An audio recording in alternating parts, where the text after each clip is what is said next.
1 degree outside weather network, cranking out the content for you today. We've got a pattern predictions now looking out at the next 2 weeks. Just a reminder, you can always get the 14-day forecast free anytime from our app. Just search 1 degree outside weather on the App Store and Google Play. And you also see these videos at the top of the home screen. Whenever they come out, we give you a push notification when the new stuff is out as well. All right, picking up where we left off in Insights, not to overdo anything and go over it all again.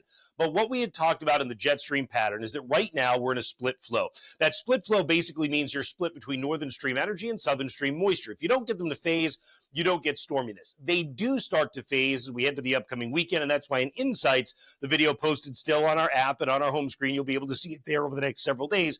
We talk about the fact that some storminess does try to return for the upcoming weekend. We start to get a trough or a dip in the jet stream that opens the door to some cooler air. Now let's go farther out, though. Let's go into next week. Look at the ridge that begins to build across the East Coast. This ridge would be high pressure both at the surface and aloft. It allows for warmth to stream northward, and we do expect that midweek next week, out ahead of this next kind of round of energy in the jet stream, you are probably going to warm up pretty substantially, somewhere around Tuesday, Wednesday of next week. This does open the door to thunderstorms when the next disturbance comes in and the next trough carves out. So that's a possibility as we head toward the end of next week, for example. This will be on Thursday. You start to get that jet stream energy carving out the new trough, but notice what happens after that. Going out into the beginning of May, we've got kind of a wavy pattern, don't we here? What I mean by that is there's multiple disturbances in the jet stream flow that will mean multiple chances for showers or thunderstorms as we get into the early part of May as well.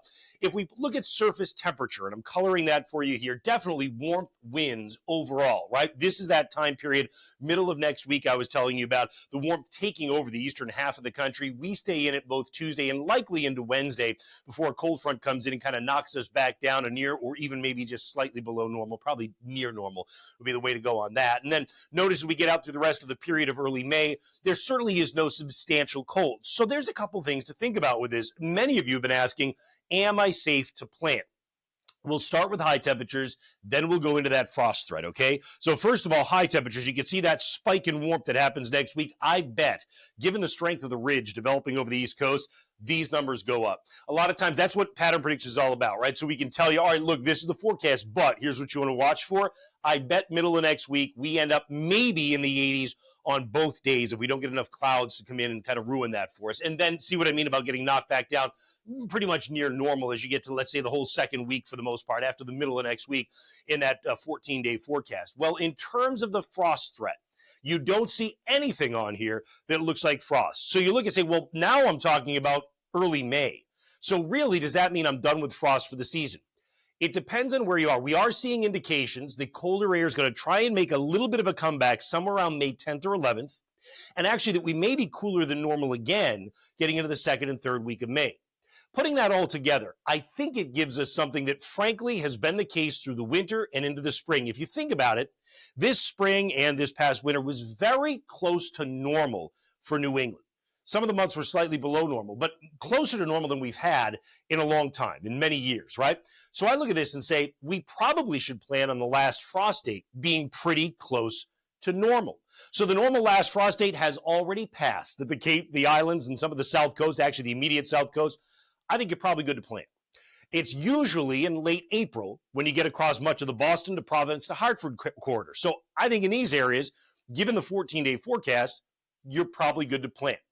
When you start getting farther north, northern Massachusetts, outside of along 495, central Mass, western Mass, northwest Connecticut, you know what we need to be careful for? This upcoming weekend on Sunday, there is the chance that we get some pockets of frost then.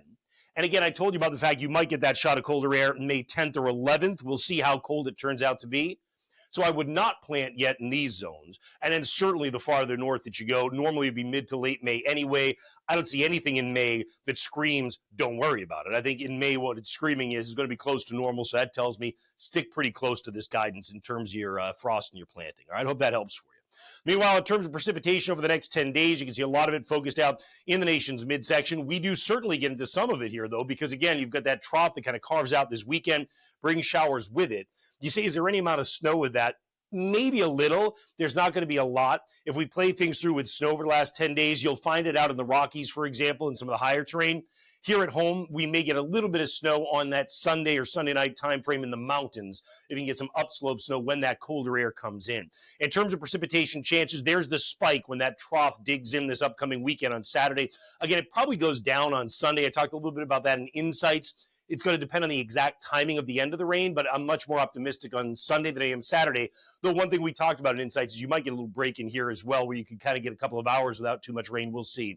And then next week, the chance of showers goes up, largely because you have that wavy flow in the jet stream. You get a number of disturbances that come through. So we're going to have to kind of find which days are the ones to pinpoint in terms of the showers at that part of the period. Just a reminder, if you want to get your merchandise here, swag.onedegreeoutside.com. Appreciate you making pattern predictions part of your routine. I love bringing it to you. And I'll look forward to seeing you again with more weather always at onedegreeoutside.com and atop the home screen of our 1 Degree Outside weather app.